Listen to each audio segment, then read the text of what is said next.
We are in this state where things are really bad, and we're now in this really interesting phase where over the last 3 to 4 days, the initiatives that I've seen triggered are like remarkable, have just blown me away that groups of people can mobilise so quickly. This is the Deep in the Weeds podcast. I'm Anthony Huckstep.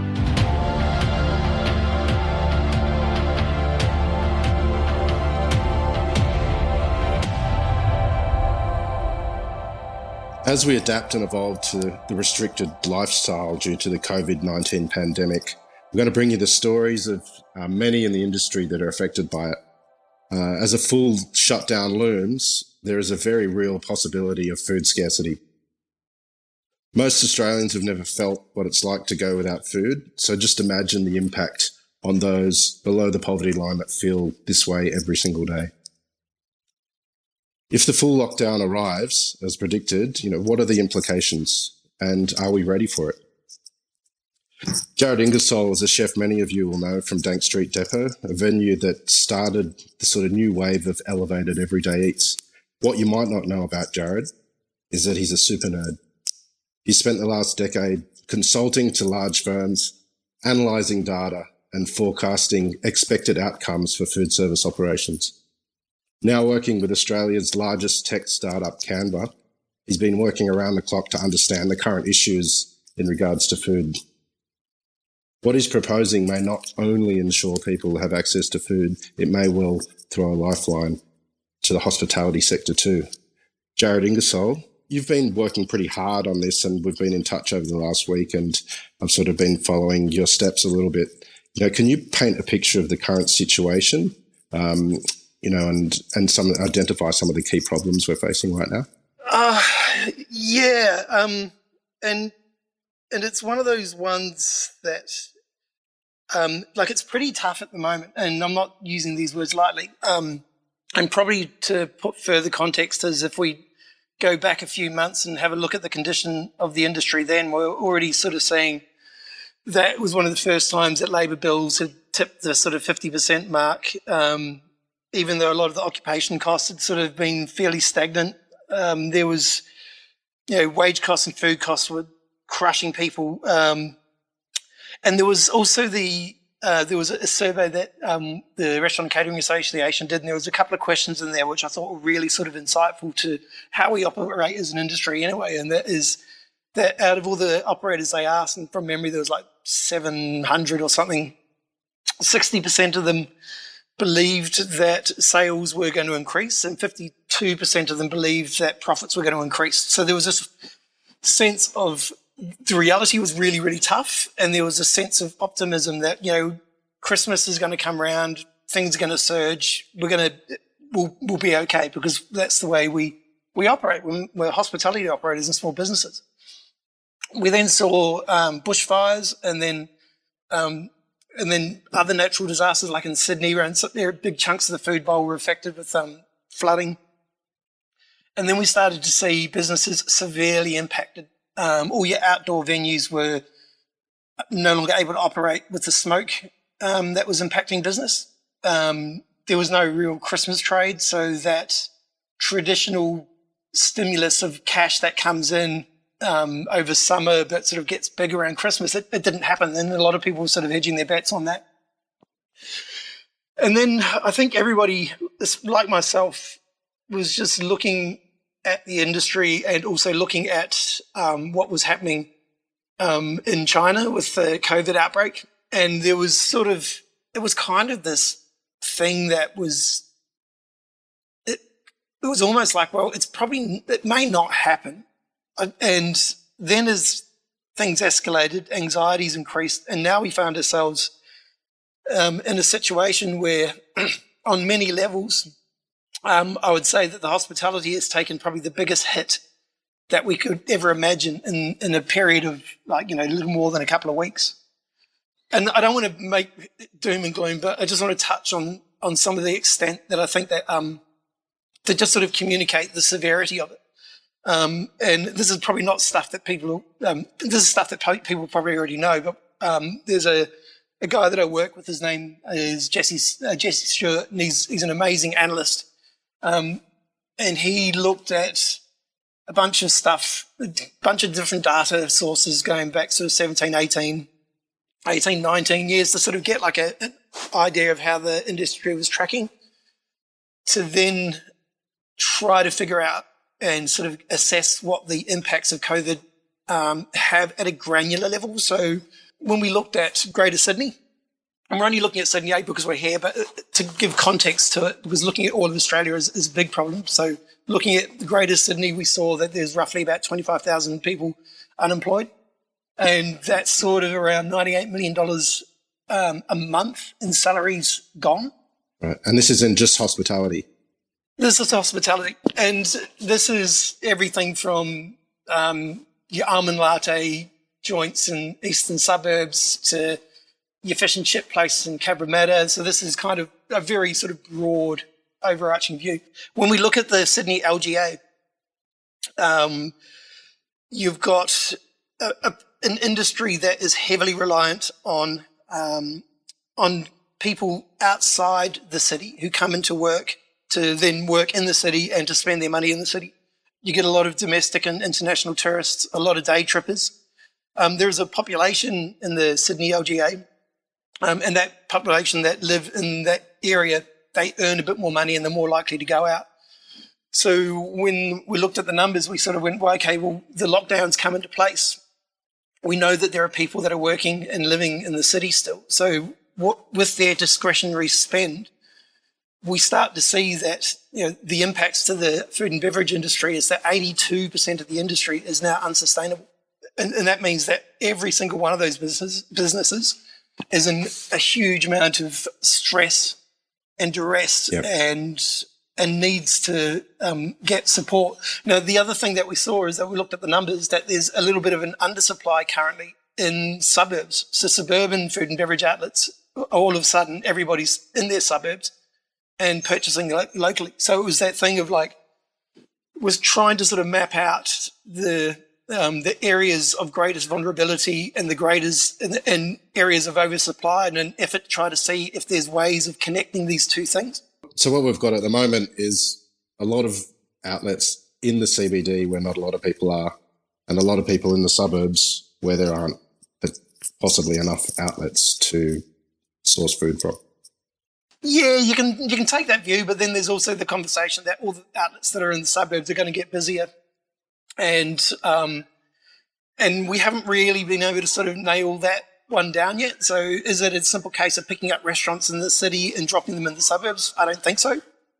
But what it does start to do is that then we're trying to get to a place where we can inform council and who can then hopefully manage up to state and federal level the sort of decisions that on how stimulus should be landing. And I've got a bias on my political view, but I would so I'm not going to say what I think of the government, but what I will say is that they've done some things that are really helpful. They've given there's a few initiatives which have gone out to keep people employed, but what I'm starting to see is that the cracks are widening. The people that are falling through the cracks are your temporary work visa people. People like myself and this guy Jesse that I'm working on these numbers, like we're Kiwis, like we may not be eligible for support. And then started to look at I think back on all the kitchen hands who were, the cash in hand workers. Like my son works in a cafe washing dishes, gets a little bit of money cash in hand, that's gone. So there's a lot of people that we don't see that are going to, that there's no sort of safety mechanism for them. So the hospitality industry as a sector there's work being done at local and state level to try and get some stimulus and support. The council's launched a bunch of really good initiatives around rental abatements and potential direct funding and changing licensing. But the labour force that is falling through the cracks are all these people that are not eligible. And the other group that is hugely affected, that I'm only really sort of starting to get an understanding of, is the local growers, the small suppliers, the bakers. I was chatting to a significant baker yesterday, and their production's down 10%. I received a text message from someone out at Shed D who was incredibly distressed because she can't buy her produce from Shed D. The growers have stopped coming in, and those growers, some of them have been trying to move their produce that was normally going to cafes and small businesses. It's going to waste and it's rotting. And I've heard stories of farmers setting up roadside market stalls to try and move their produce, but they've been closed down because they weren't compliant. And so amongst all this doom and gloom, like it's pretty fucking desperate. And one of the things that I have gone through in recent memory is I had to close my businesses a few years ago because I couldn't sustain them, and I knew the emotional toll that took on me. And so when you look at all these businesses and then you extrapolate that pain out, like there's a huge amount of stress and pain that people are going through. And so when I look at that, I'm also looking at what people are doing. And then this is sort of the stuff that I want to maybe chat a bit more about, because I don't want to dwell on the negative because we're there. But I think it's really important to have a look at it and just go, fuck, this is it. This is the situation. So there's absolutely no doubt that this is, the toughest of times for so many Australians, and obviously industry as well. And you've been touching on so many touch points in regards to that and all the people affected. What's some of the optimism? What's some of the opportunities out there that we have to get things back on track? So it's a really interesting time, because acknowledging all the hardship and the bleakness and the doom and gloom is a really important thing to sort of accept, because then you're actually able to look at from this position, what are the things that are working and where are the gaps and where are the opportunities. And some of the stuff that I've seen, not only is the hospitality industry coming together at that very human level, like we always do, and it's really important to remember that we are a community. We're not just an industry that employs over 900,000 people. We are actually a community, and we're a community that always steps in to help whenever we can. And so you're starting to see these clusters of groups and organisations starting to form, different apps and platforms and Facebook communities launching where some real sort of grassroots solutions are being sort of nutted out. Yeah. One of the big ones, and it's also one of the big concerns that I've had for a number of years, but it's really coming to light now, is the control that the supermarkets have on our supply chains. I've been privy to some very uncomfortable information in the last sort of 24, 48 hours about the vulnerability of those supply networks, but also the way that they operate. It's really causing a massive blockage, and there's massive food waste and insecurity because of this monopoly type arrangement. So the greatest opportunity that I see, which would be the most beneficial to guaranteeing food security and to making sure that Shed D is full of produce and that farmers are operating and fishermen and oyster growers, all these people are supported, is that we rethink about the way that we're distributing our food out of our businesses. By businesses, you're talking about restaurants and cafes. You're talking about the food service sector. I'm talking about the food service sector. The reality is, if you had a restaurant in the CBD, you are no longer a restaurant. It's just fact. At best, you're a takeaway business. Could you be a production facility? Do you have capacity to distribute food to people in lockdown environments in hotels? Do you have capacity to reach out to organisations or charity groups and say, I can cook an extra 25 meals, but to cook those 25 meals, I need X amount of dollars, then go to the council and go, hey, I need money to food people. OzHarvest has just received $1 million, and the Canberra kitchens are opening up to further support this growing need of supplying food to people who don't have access to food like they used to. And can you work with your grower or your farmer or like oysters, man? Who's going to buy oysters? The supermarkets aren't going to buy them.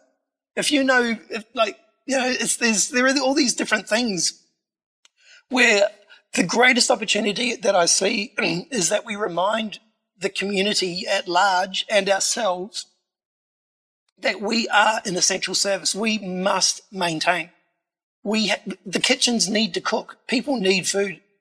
Currently around Sydney, the local growers that would normally supply the small cafes and stuff, they're throwing food away.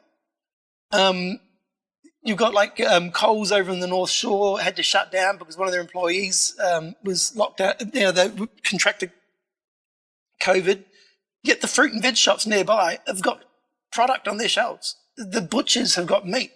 The wine merchants have got wine.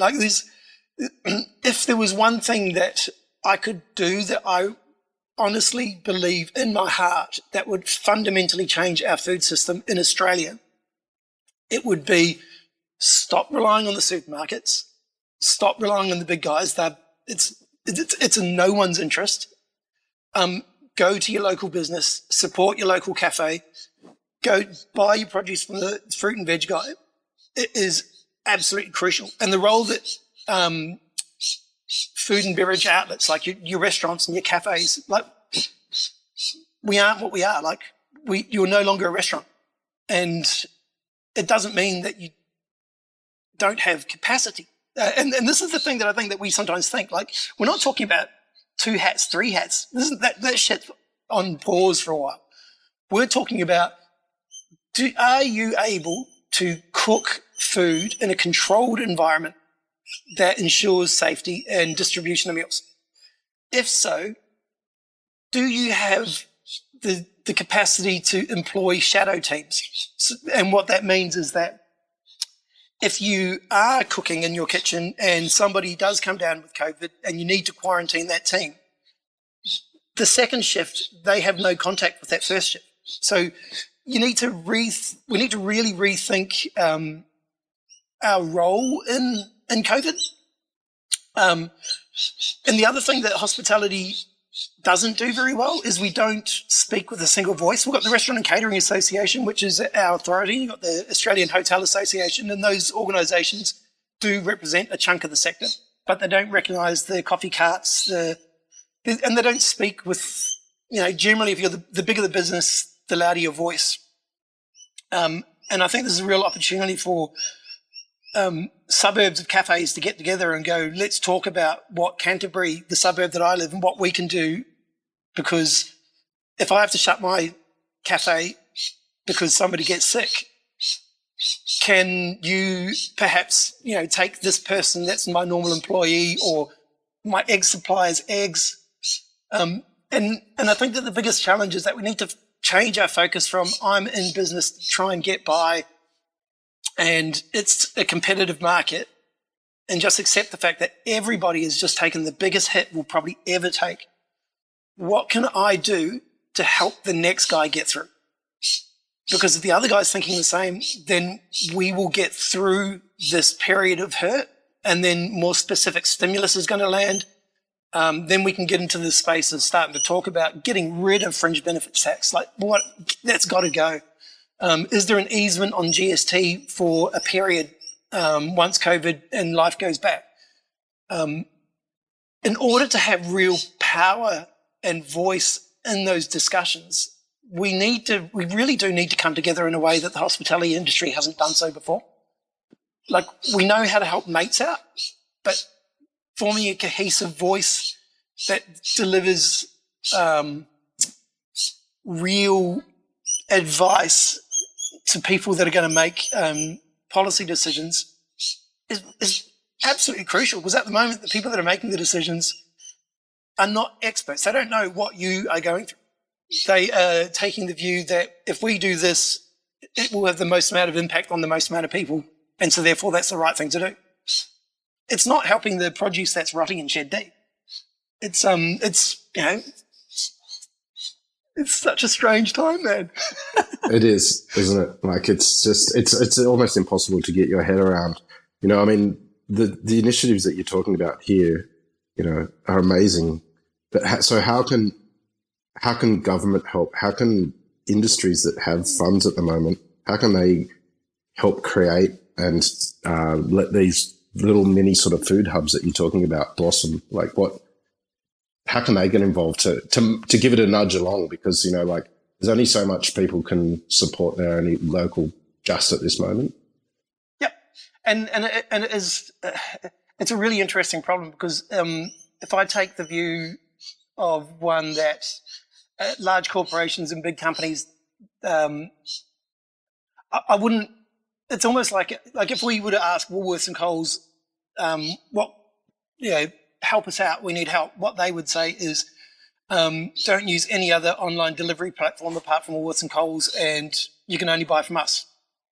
Their practices are not particularly helpful or fruitful and will not really benefit anybody. Like I think I haven't actually checked to see if there's a fact or not, but McDonald's is now selling milk and toilet paper. What the fuck is going on there? Like McDonald's is now supplying basic needs. Like it's just like what? So if you are your Bidvests and your Simplots, I need some toilet roll actually, and I can't get it anywhere, so I might have to go through McDonald's for the first time in a while.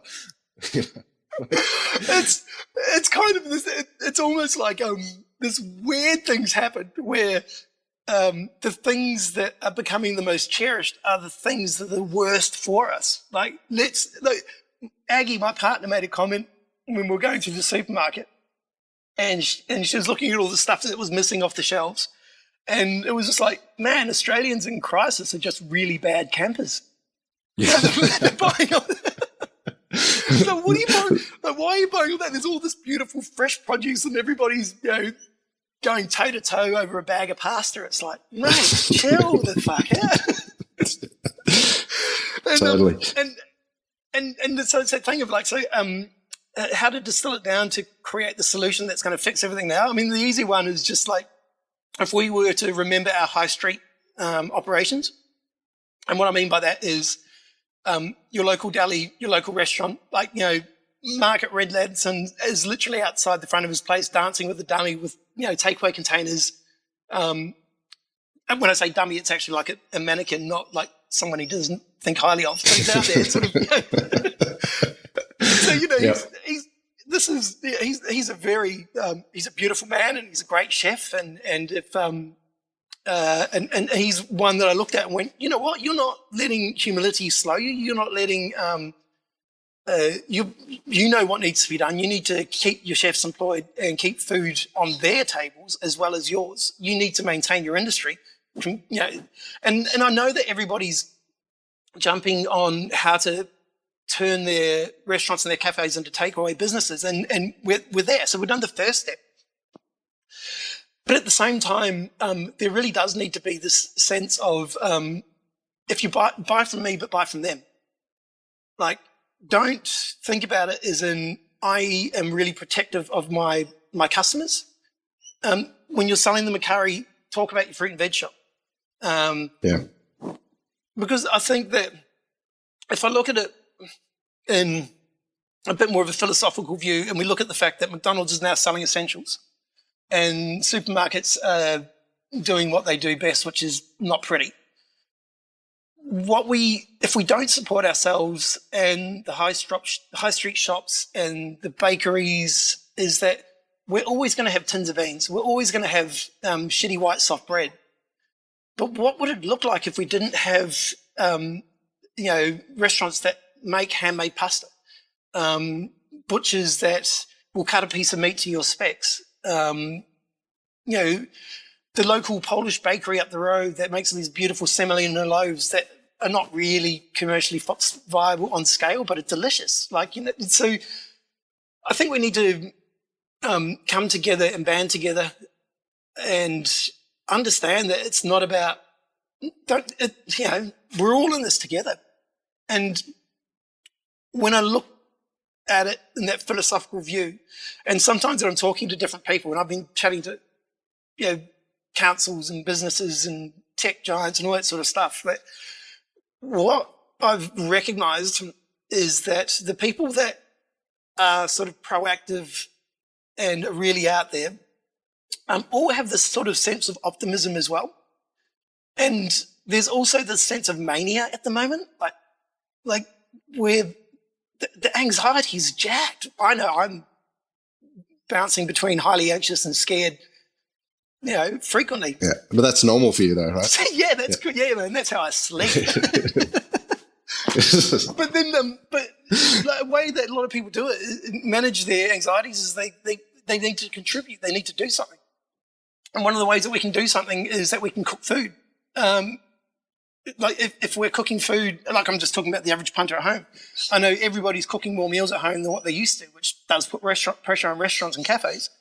But there was a guy up in, I think it might have been Byron, a restaurant. He said, times are tough. If you end up with a piece of meat that you haven't seen before, tell me what that cut is, and I'll just do a quick video and show you how to cook it. And it's like, fuck, that's a really beautiful thing. Like, you're empowering your customers. Sure, there's no tangible benefit to you right now, but they'll remember you. Not only that, but you're also adding value to how they perceive you. You're no longer the place where I just go get a schnitty and a burger. It's like, wow, you are an expert in your field. You're valuable. I want to make sure that I keep you going. And when you sell something to somebody, make sure they're buying from somebody else too. I think that's something that a shift that we need to make. And then the really practical stuff is that don't be, and I know it's really hard when you're a small business person, you struggle to survive and stuff, but fucking ping council. The conversations that I've heard about, the initiatives that have come from a publican trying to reach out to someone at the City of Sydney going, I've got this idea, it's probably silly. And the City of Sydney going, dude, dope. We're going to change zoning restrictions. Done. Sorted. Does that help you? Yes, it does. Brilliant. So there are,